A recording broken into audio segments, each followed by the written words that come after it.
Hi, today I'll give you a brief outline of the poem A Photograph. A Photograph is a beautiful poem by Shirley Dawson. Shirley Dawson was born in 1924 in England.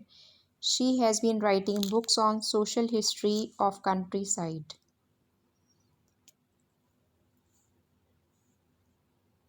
In this poem, the poet remembers about her mother who died about 12 years ago. The poet recalls how her mother used to look at the photograph and remember her own childhood. The photograph was taken when her mother had gone for a sea holiday with her cousin and her uncle.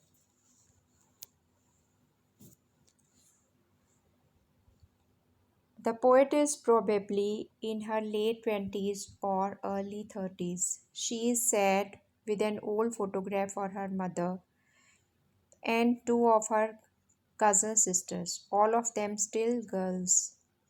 She feels at a loss. She doesn't have any memory of her mother as the mother had died when she was too small to remember. The poem is divided in two stages: before the mother's death and after the mother's death. In stage 1, we find that the poet feels very happy to see the photograph of her mother with her two cousins, Betty and Dolly. They went paddling the boat on a holiday. When they had enjoyed, their uncle asked them for a pose of a photograph. Now the poet has found the cardboard on which she finds the photo of her mother, who is very young and is smiling. Through this poem, we learn how time fleets. With the passage of time, everything gets changed. When the poet looks at the photograph, she finds everything changed except the sea. So we find that nature remains the same. The silence of the photograph is the silence of the poet. The poetic devices used in the poem add more beauty to it. First poetic device which we see is alliteration. Alliteration is the repetition of sound. In the phrase stood still to smile, we find that s sound is repeated. Terribly transient, t sound is repeated. And in silence, silences, s sound is repeated. Next poetic device used is transferred epithet. What do you mean by transferred epithet? It is a poetic device where you will find that epithet is the meaning is adjective.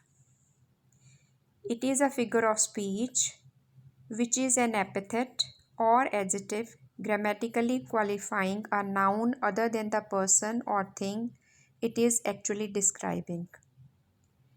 So here the transferred epithet is washed their terribly transient feet.